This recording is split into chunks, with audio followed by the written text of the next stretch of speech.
দশমীর ঠিক পূর্ব সন্ধ্যায় গৌর সুন্দরীর বিবাহ প্রসঙ্গ, বড় মিষ্টি প্রসঙ্গ।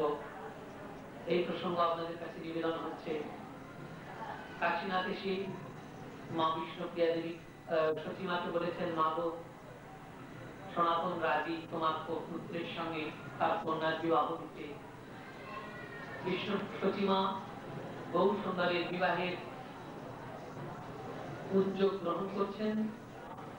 নবদ্বীপের প্রসিদ্ধ ধনাঢ্য ব্যক্তি, নাম যার বুদ্ধিমন্ত খান, তিনি ঘোষণা করলেন গৌরহরির বিবাহ হবে রাজপুত্রের মতন। সারা নবদ্বীপে আলোর রোশনাই, সানাই বাজবে, চারিদিকে আনন্দের ফোয়ারা ছুটবে, আনন্দময় প্রভুর বিবাহ হবে। বুদ্ধিমন্ত খান ঘোষণা করলেন, সব খরচ আমি বহন করব, গৌরীর বিবাহের সব খরচ আমি বহন করব। সঙ্গে সঙ্গে গৌর যার বাড়িতে টুল খুলে ছাত্র পড়াতেন, সেই পুরুষোত্তম দাসের পিতা মুকুন্দ সঞ্জয়, যার চণ্ডী মণ্ডপে মহাপ্রভু টুল খুলে অধ্যাপনা কার্য করতেন, সেই মুকুন্দ সঞ্জয় বুদ্ধিমন্তকে বললেন, বুদ্ধিমন্ত, তুমি একাই শুধু গৌরীর বিবাহে খরচ করবে, আমি কিছু গৌর সুন্দরীর বিবাহে খরচ করতে পারবো না। বুদ্ধিমন্ত খান মুকুন্দ সঞ্জয়কে বললেন যে, দেখো, এটা বামনাই বিবাহ হবে না, অর্থাৎ চাল কলা নৈবেদ্য দিয়ে যে বিয়ে, নম নম করে যে বিয়ে, তা কিন্তু হবে না, এটা উপযুক্ত রাজকুমারের বিবাহ হবে।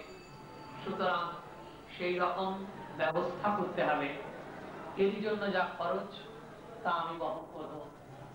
এরপর বুদ্ধিমন্ত খান বিবাহের জোগাড় করছেন, সচিমা প্রস্তুত।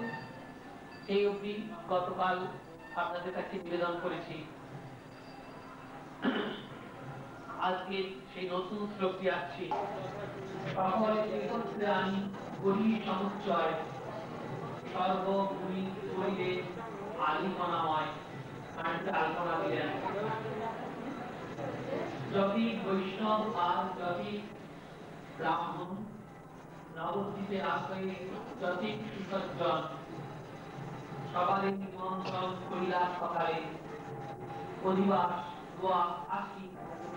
সচিমা বললে, গৌর সুন্দরের বিবাহের অধিবাসে তোমরা সবাই আসবে, তাম্বুল সবাইকে নিবেদন করা হবে। অপরাহ্ন কাল মাত্র হইল আসিয়া, বাদ্যবাসী করিতে লাগিল বাদনিয়া, মৃদঙ্গ সানাই জয় ঘাত করতাম, নানাবিধ বাদন দুয়াক মালা নিয়া নিয়া চলে, সবই আনন্দে মত্ত, কে কাহারে ছিঁড়ে। প্রভু হাসিয়া আজ্ঞা করিলা আপনে, সবারে তাম্বুল মালা দেহটি বাদ, চিন্তা নাহি ব্যয় করো যে ইচ্ছা যাহার, একবার নিয়া যেতে লই আর বার, কি আজ্ঞায় তাহার কইলেন প্রতিকার। পাঁচটি কেহ চিনিয়া বিপ্রেরে মন্দ বলে, পরমার্থে দোষ হয় স্বার্থ করি দিলে। বিপ্র প্রিয় প্রভুর চিত্তের এই কথা, তিনবার দিতে পূর্ণ হইব সর্বথা। মহাপ্রভুর বিবাহ উপলক্ষে নবদ্বীপে গৌর সুন্দরের বাড়িতে অধিবাস, প্রচুর ভক্ত সমাগম হয়েছে। নবদ্বীপ সাধারণভাবে তখনকার দিনে ব্রাহ্মণের বসবাস বেশি ছিল, তারা সবাই এসেছে মহাপ্রভুর বাড়িতে। বড় বড় চন্দ্রাবত টাঙানো হয়েছে, চারিদিকে আম পল্লব দেওয়া হয়েছে।